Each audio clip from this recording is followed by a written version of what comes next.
afternoon, everyone, and thank you all for coming. It is a great day for Alberta and for Albertans and for the future. When Peter Lougheed first established the Alberta Heritage Savings Trust Fund in '76, he did that with a few goals in mind. To look to the future in terms of a future source of revenue, either through the income flowing from the fund or from the fund itself, to potentially pay down debt, and to improve the quality of life in the province. At the time, he feared that oil revenue and production would peak in the 1980s, but thanks to new technologies, that wasn't the case. But the principle of the fund stands. We need to ensure that Alberta has a revenue source for the day when resource revenues may decline. As it stands today, we receive around $20 billion a year in resource revenues. We're working to double our oil and gas production and get new capacity for pipelines to export the additional production, but any additional revenue in the present must have a plan for the future.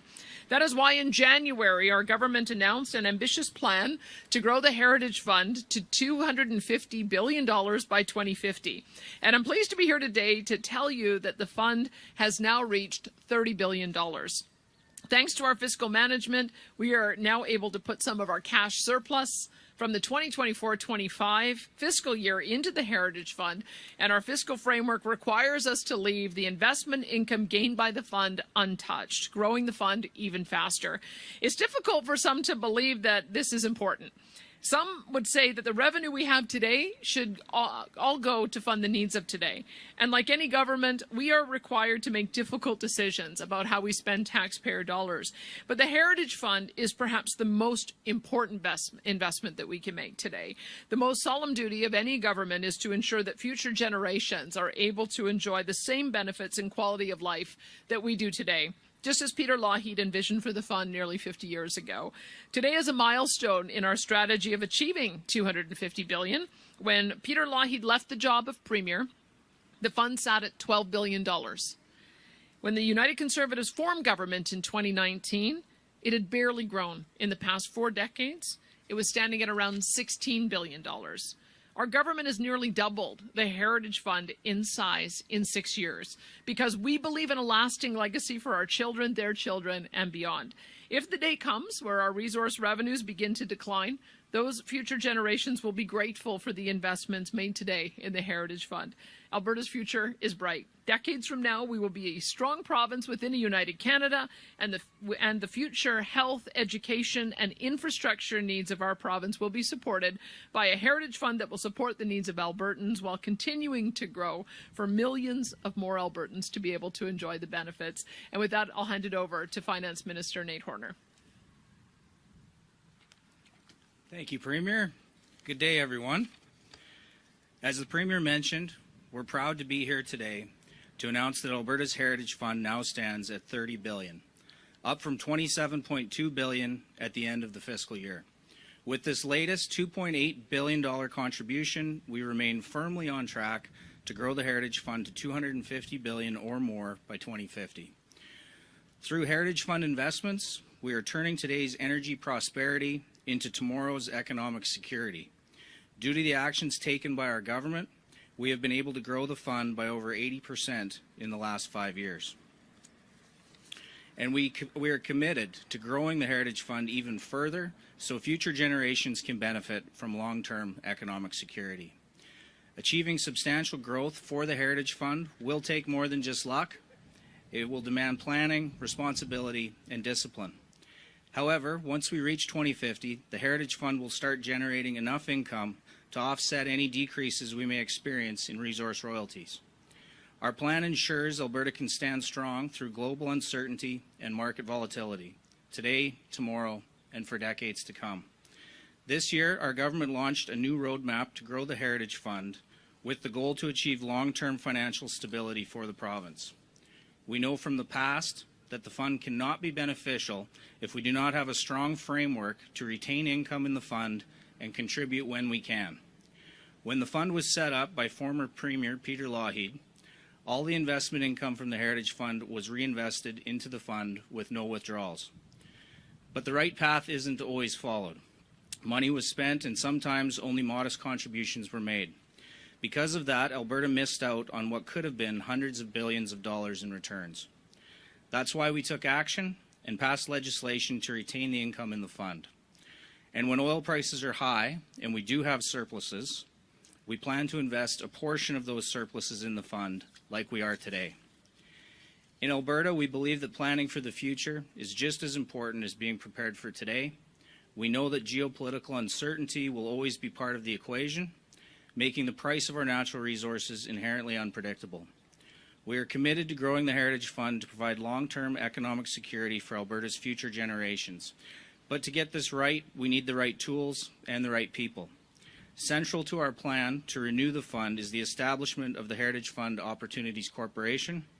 Led by an experienced team of wealth management professionals, the corporation governs and supports the growth of all Heritage Fund assets, ensuring we maximize returns.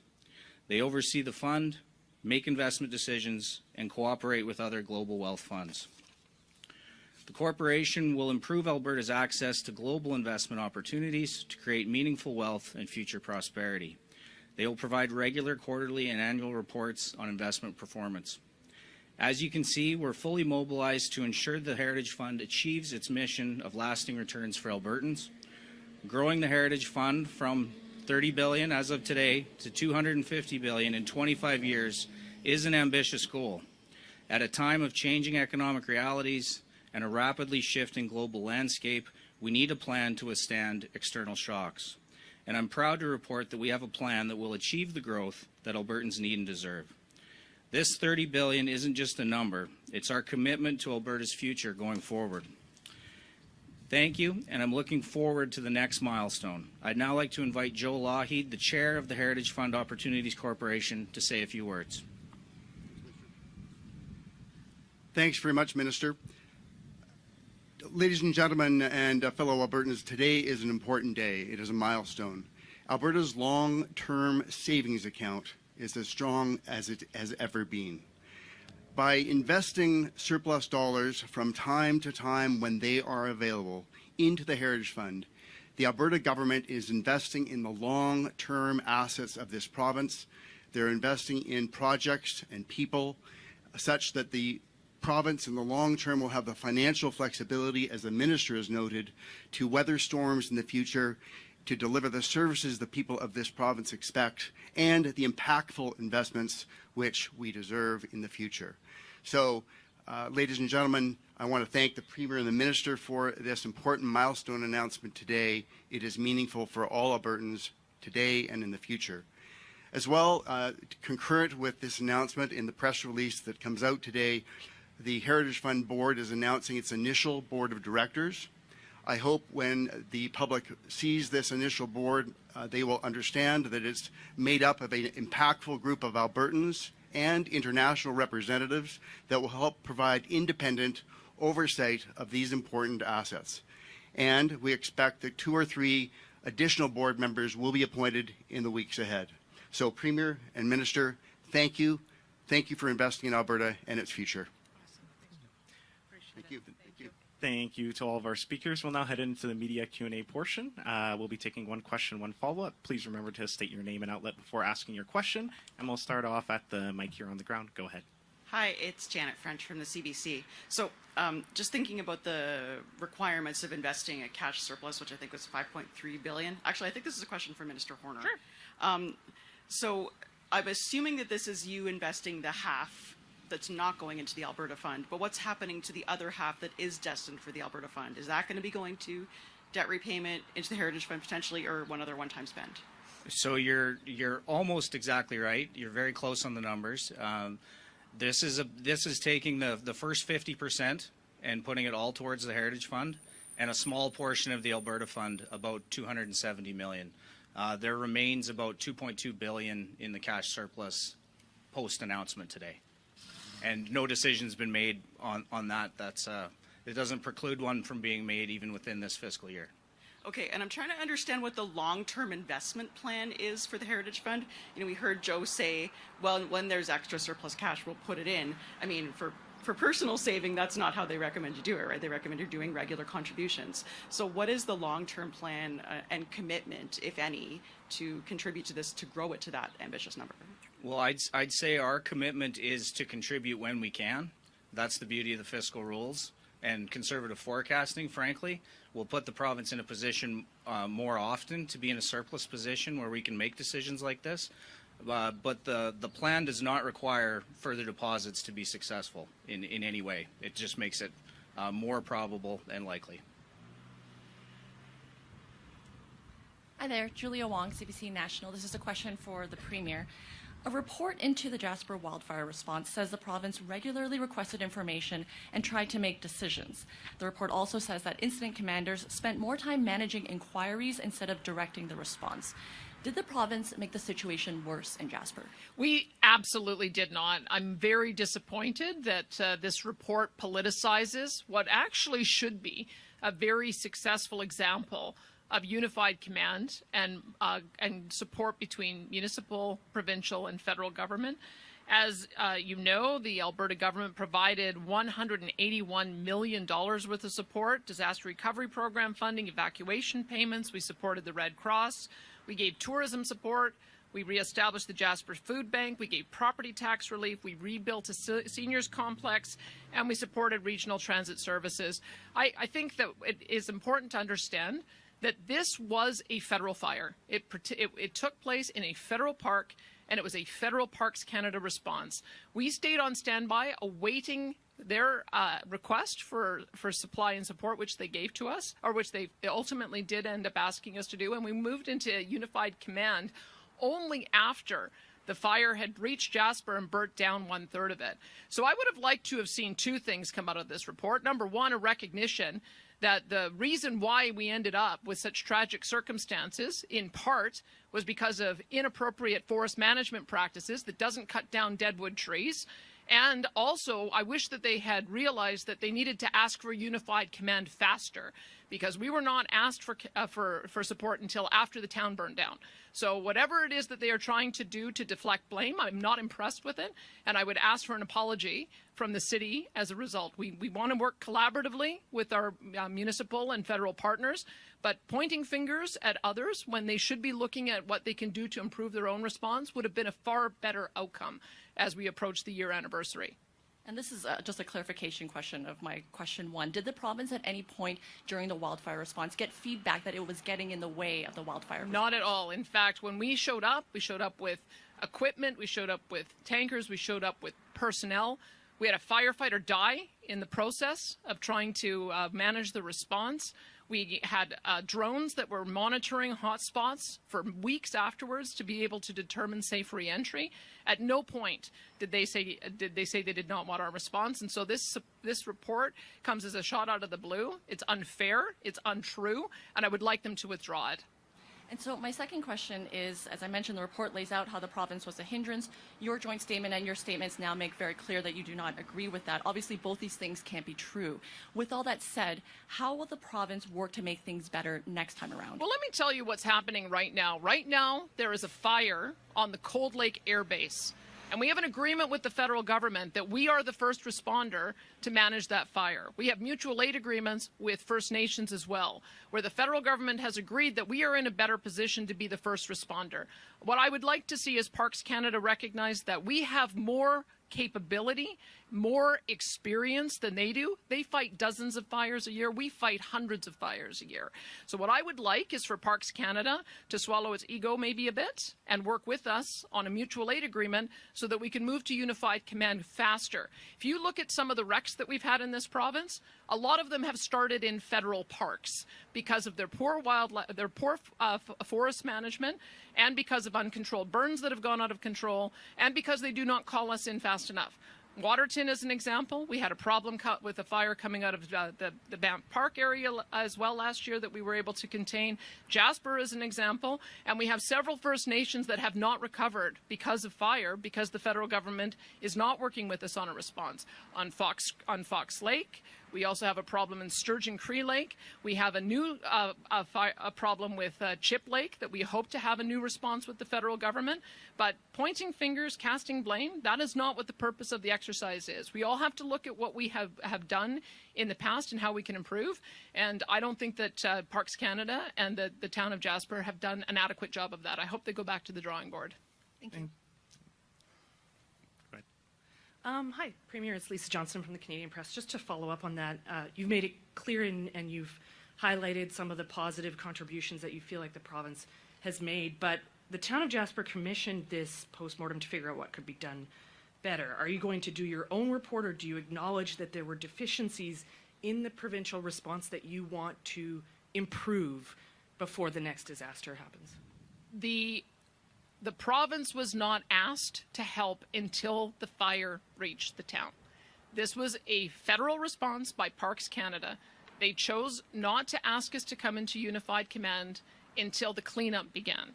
And I would say that what I would like to see is for us to be called into Unified Command a whole lot earlier. I would like to see that we would work with them to clear away the deadwood in all of the forest parks areas so that it does not continue to create a hazard for the rest of the province. Those are two things I would like to see. We always do these kinds of reviews to see if there are things that we can improve. But I think there does need to be that kind of approach done on the part of every entity that was involved. But let's be very clear. Alberta did not get involved in the wildfire response until after the fire had breached the town. Everything that we do in our wildfire response is to prevent that from happening. Because as soon as you flip over into structural firefighting, now you're into a real problem. You're into a problem of toxic air. You're into a problem of the danger of explosion. You're into a problem of a massive and long-term recovery effort. And so I would hope that everybody would be focused on the same thing, working together so that we never have to have fires breach towns again and have this kind of long-term recovery effort that needs to be done. But make no mistake, we were not involved in the first days of this fire. This was 100% a Parks-led effort. And my follow-up is completely unrelated, but getting ready for the Council of the Federation next week. Yep. I'm wondering if you can just outline some of your expectations, your specific goals, and whether or not, because this topic came up at your Alberta Next town halls, whether or not you're going to broach the subject of cracking open the Constitution with the other premiers. Well, I mean, I share some of the skepticism that some of the audience have that long-term or that a long protracted discussion around changing the Constitution will have any better outcome than it did back in the 1990s. I think I joked that maybe some of us still have PTSD about how that all unfolded with Meech Lake failing and then with the Charlottetown Accord failing. That being said, I think that there are things that we are going to continue to consult on. We've only gone through 2. We've got 30,000 or so responses. I've got another, I believe, 9 or another 8 town halls to do, as well as online town halls. So I'll be looking forward to seeing some of those responses. But I think this Council of the Federation and First Ministers meeting, we're going to be talking about the tariff threat in the United States that continues to create uncertainty, continues to target certain industries, and how we can work together. I was really pleased to sign an MOU with Doug Ford during the time he was here during Stampede, and other provinces are working on those same kind of collaborative agreements. We need to do more to trade with each other, and I hope that that's the spirit of the discussion. And we're going to take a couple more from the mic before going to the phones. Go ahead. Hi, Premier. Thanks for taking my question. I want to shift gears a little bit. Earlier this morning, there was a release that ran out about an open call for proposals for the former RAM. So does this mean the government doesn't plan to tear it down? Well, I can tell you, so the former infrastructure minister had received a couple of inquiries with interested parties that wanted to take another look at that. He wasn't interested in doing that. We now have a new infrastructure minister, Martin Long, who toured the REM, allowed those interested parties to tour with him, and he was persuaded to put out an RFP for kind of a last call for proposals, that if a community group wants to put forward a proposal that will address the significant cost of renovation. Remember, we know that there's about $75 million worth of deferred maintenance cost. It would probably cost about $150 million at a minimum in order to get it to a level where it can be occupied. Previous governments had made a decision that with all the priorities we had, especially since the RAM had moved, that was not an expense that government would take on. I think that decision was initially made under the NDP. But look, if a community group can raise $150 million and put together a great proposal, then we should be open to that. So we'll see. It'll be up to the community to decide. It may yet be that they're not able to assemble a package to allow us to do that. But if they can, I'd say why not? I know in Calgary, for instance, The planetarium, which I attended as a kid, got turned into Contemporary Calgary, which is really just become an amazing jewel for Calgary as an art gallery. And so I've seen some of these old buildings get repurposed in a new way, and I'm open-minded. So is Minister Martin Long. So we'll see what comes in. And then a petition has been started by psychologists asking for a cap to be removed on standardized testing. So no other province has a cap of 3, and Ontario is thinking about removing its cap. So I'm wondering, why was this put in place, and would you consider removing it? Well, that's a good question. Maybe I'll get you to follow up with Sam and our health minister. I wasn't aware that we had a cap, and so we'll just see what some of the rationale is behind that. That would probably be Minister Adriana LaGrange, who might be able to answer that for you. I'm sorry, I don't know the answer for that for you today. Okay. Thanks, Kabi. We have time for a few more questions. We'll take one more from the mic, and then we're going to go to the phones. Hi, Premier. Sean Amato with City News. You say in your statement that this Jasper report is politically motivated and misguided. The municipality is already sort of pushing back on this, saying, no, this was an independent report, and more than 300 people were interviewed as part of the process. So who do you allege is playing politics here? Well, I'm sorry. We weren't even involved in the initial stage of the response. Because it's a Parks Canada fire and it's a Parks Canada response. I have to tell you, I was quite surprised with my first conversation with the Prime Minister when I was offering help, and he didn't understand that it was a Parks Canada fire. He said, we'll give you whatever help you need. And I said, no, you don't understand. We're offering to help you. So that, I think, shows you the level of disconnect that there was. Our Emergency Management Cabinet Committee had been intervened, and we were meeting every single day, and we continued to meet every single day, waiting to see if there was a possibility we could get into unified command.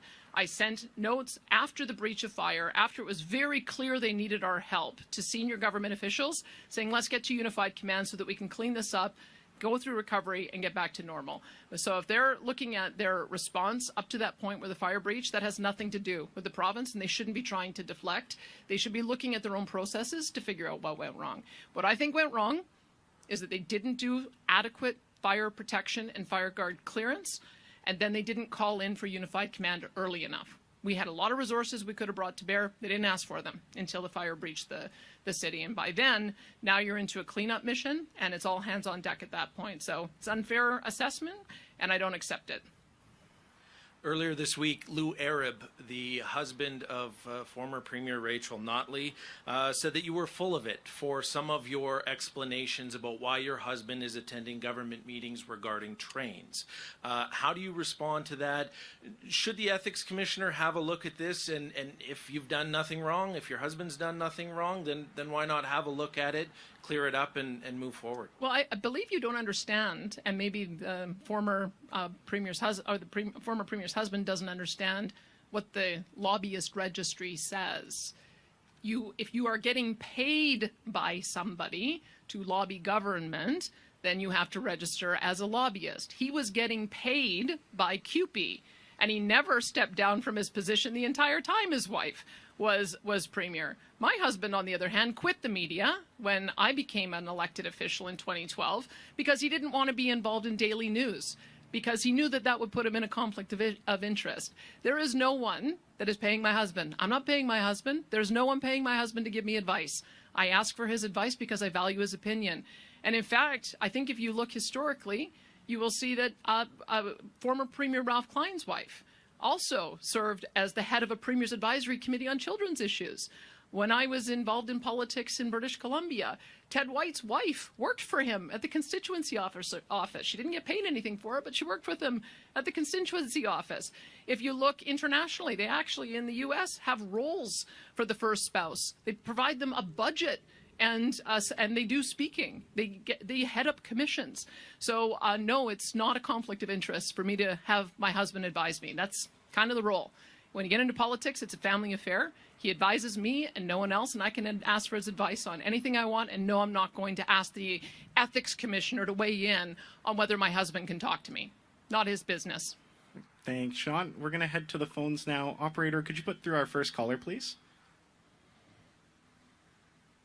Sarah Kamadina with Global News. Thank you so much for taking my question. I just wanted to ask you about the complaint at the Red Deer Town Hall regarding pulling out of Alberta's supply management when it comes to dairy and poultry.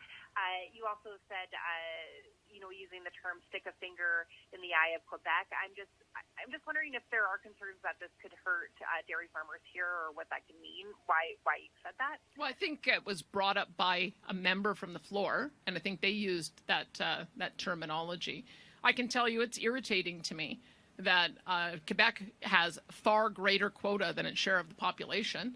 They have, I understand, 32% of the quota. Our farmers, I think, is around 7%, even though we're about 12% of the population. So I think our farmers have reason to be upset that there isn't fairness in the quota system. And I think that they also have reason to be angry that the purchase of quota is a heck of a lot more expensive in Alberta than it is in Quebec. Those seem to be some pretty foundational aspects of the program that are unfair, and I think that was one of the things that the person who raised it from the audience was responding to. So, I'd like to talk to those who are in supply management to see if they want us to advocate on their behalf to get a fair supply of that quota that they're entitled to, or if they want to move to a more open market. But that's why we're doing these town halls, is to get ideas from the audience, to identify things that they raise, and to do some consultation on it, and we're going to continue to do that.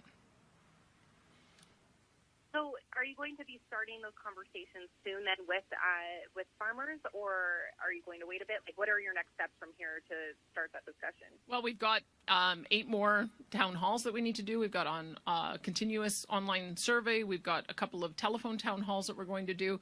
And then we've got a panel that's going to meet to hear and collate all of the ideas that we got and do a report on which ones we want to pursue and which ones we don't want to pursue. So we've got several more months before that report will be written. I think we're intending to have it produced in October. Thanks, Sarah. And we have time for just one more question. Operator, could you put through our next caller, please? Jack Farrow with the Canadian Press. Hi, Premier. Thanks for taking my questions. I'm also going to ask about the Jasper fire. So I'm a little bit confused by your response, just because the report itself says it doesn't need to lay blame. In fact, the report says that the overall response to the fire was a success. Like, nobody's getting blamed for a third of the town being burned down. But the town chief administrator, Bill Given, told me today, the point of this report was to analyze the gaps in how to respond so that we can, all work together better for the next round if it happens. I guess I'm curious why you're taking from the report that you and your government are being blamed for this when that's not what the report says. Well, because there's a whole section that blames the Alberta government, and every member of the media has written that the report blames the Alberta government. So maybe they're backing down, maybe they regret saying so, and they should issue us an apology if that's the case, because we weren't involved. It was a Parks Canada fire. It was a Parks Canada and Jasper-led effort until the town burnt down. We only came in after the fact to help with cleaning up after the fires, removing the hot spots, and making sure that the evacuees were taken care of and that we could get them on a pathway to return home. So if they were just looking at the immediate fire response, that's on them, and we shouldn't have been mentioned at all. And then I guess I'm a bit confused about your ask for an apology. So the report was based off surveys of firefighters and other emergency personnel that were involved. So are you asking the firefighters for an apology, or are you asking the town for an apology? Asking the town. I mean, the town went right out and say we're not looking for to lay blame, and then they have a whole section where they laid blame. So yeah, maybe they should reissue the report, do a little bit more self-reflection, and take that section out. We were not involved until the fire breached, and then we came in after the fact asking for unified command. Thanks, Jack. And that's all the time we have for questions today. Thank you, everyone, for joining us. Thanks, everyone.